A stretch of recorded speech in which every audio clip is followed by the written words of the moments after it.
Selamat datang kembali. Nah, kali ini kita punya bahasan yang lumayan bikin heboh nih. Ada fatwa dari Dr. Erwandi Tarmizi. Beliau ini pakar fikih muamalat ya. Intinya, beliau bilang haji saat ini tuh nggak lagi wajib buat warga negara Indonesia. Gimana tuh? Betul. Em, ini memang cukup kontroversial ya. Sumber kita kali ini ada beberapa, ada artikel analisis, terus ada juga transkrip video yang ngebahas argumen beliau. Oke, jadi misi kita kali ini kita coba pahami lah ya alur pikirnya gimana kok bisa sampai kesimpulan begitu.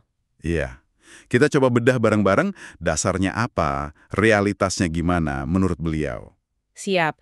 Nah, kita mulai dari intinya dulu nih. Poin utamanya kan soal syarat mampu ya, atau istitoah itu di surat Ali Imran ayat 97.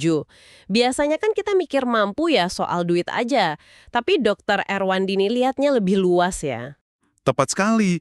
Jadi istitoah itu emang bukan cuma finansial, tapi juga fisik, terus keamanan perjalanan, dan nah ini dia yang sering kelewat, adanya kesempatan buat berangkat.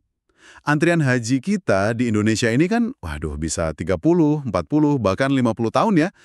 Menurut beliau, kondisi ini ya secara efektif menghilangkan kesempatan tadi itu. Wah, jadi bukan cuma dompet tebal ya, tapi kesempatan itu sendiri jadi isu krusial gitu. Nunggu 50 tahun itu kan, ya ampun, lama banget ya. Kalau udah tua banget atau amit-amit meninggal sebelum giliran datang, gimana itu status wajibnya? Nah, persis di situ argumen utamanya. Kalau kondisi realnya bikin seseorang itu hampir nggak mungkin berangkat di usia wajar atau bahkan seumur hidupnya gitu ya, maka secara syar'i kewajiban hajinya jadi gugur.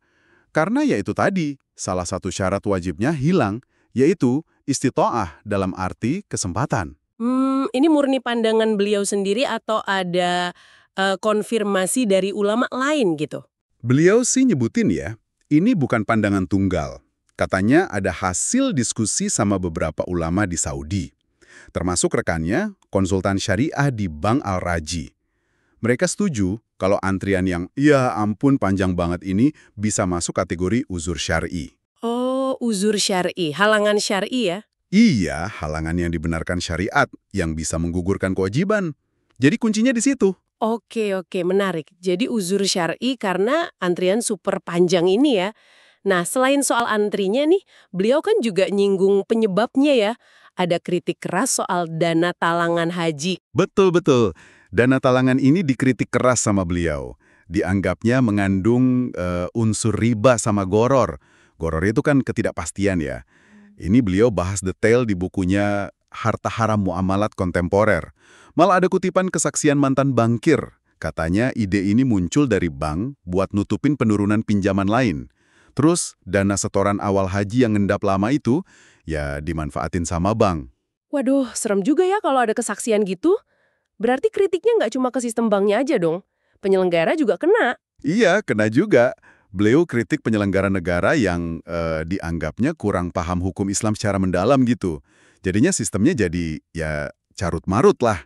Nah, dosa sistemik ini menurut beliau yang nanggung ya pengelola sistemnya, bukan masyarakat. Oke. Terus gimana soal jalur-jalur alternatif yang katanya lebih cepat itu? Kayak haji furoda, atau yang pakai visa ziarah, haji dahili. Gimana pandangan beliau? Wah, itu juga kena semprot semua. Haji Furoda itu disebutnya judi gaya baru. Judi gaya baru, wah. Iya, karena spekulatif banget. Udah bayar mahal, kemungkinan berangkatnya sering 50-50, nggak pasti. Kalau visa ziarah sama dahili yang pakai kuota domestik Saudi itu, dianggapnya kayak main kucing-kucingan. Beliau mempertanyakan keabsahan niat sama status mukimnya kalau tujuannya cuma buat ngakalin sistem kuota haji. Judi gaya baru, main kucing-kucingan. Istilahnya keras ya. Intinya berarti ibadah itu ya harus lurus niatnya dan caranya juga benar gitu ya. Nggak boleh ngakalin aturan. Betul sekali. Beliau tekankan ibadah itu kan harus niatnya suci, caranya juga bersih. Jangan sampai menipu atau melanggar aturan negara tujuan. Bahkan haji khusus pun nggak luput dari sorotan kalau misalnya akad pembiayaannya itu masih ada unsur riba. Oke, jadi kalau reguler antrinya nggak masuk akal, jalur cepat juga dianggap bermasalah secara syar'i. Terus solusinya apa dong buat Anda yang mungkin pengen banget ibadah setara haji? Nah, solusi yang beliau tawarkan itu fokus ke umroh. khususnya umroh di bulan Ramadan. Dasarnya kuat kok, hadis sahih riwayat Bukhari dan Muslim. Pahalanya umroh di bulan Ramadan itu setara sama pahala haji. Oh, setara haji ya pahalanya? Ya, kelebihannya kan jelas, pasti berangkat, nggak pakai antre puluhan tahun. Terus prosesnya juga bisa dipastikan bebas dari unsur riba atau goror tadi. Jadi ini solusi yang paling realistis lah, dari sisi pahala dan kepastian berangkatnya.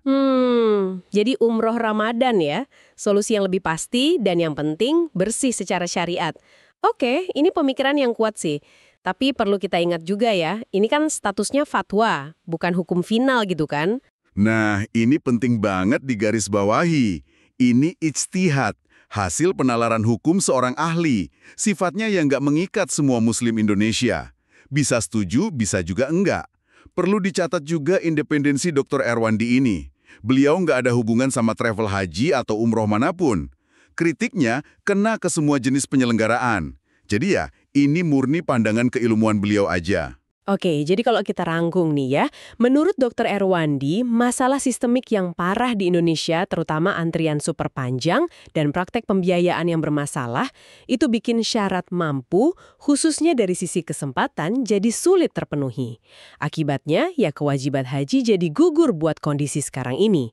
Solusi praktisnya, maksimalkan umroh Ramadan. Iya, sebuah pandangan yang emang menantang status quo ya. Tapi ya dasarnya analisis fikih terhadap realitas yang ada. Ini jadi pengingat juga buat kita semua, penting banget memastikan ibadah besar kayak haji itu prosesnya bersih dari A sampai Z. Dari niat sampai caranya. Jangan sampai ada yang dilarang syariat. Nah, sebagai penutup nih, ada satu pemikiran lanjutan dari Dr. Erwandi yang mungkin menarik buat Anda renungkan. Kalau misalnya Anda udah terlanjur daftar haji reguler nih, antrinya katakanlah 20, 30, atau bahkan 40 tahun lagi, beliau itu menyarankan, coba pertimbangkan untuk tarik lagi aja dananya. Oh iya, kenapa gitu? Alasannya ya karena kewajiban hajinya kan udah gugur tadi, karena nggak mungkin berangkat dalam waktu wajar. Terus belum tentu juga uang yang udah disetor itu masih cukup nanti pas giliran tiba. Bisa jadi harus nambah lagi. Kata beliau, lebih baik uangnya ditarik, terus berdoa minta rezeki halal sama Allah, daripada menempuh cara yang syubhat atau malah haram. Gimana menurut Anda? Sesuatu untuk direnungkan ya. Sampai jumpa di pembahasan kita berikutnya.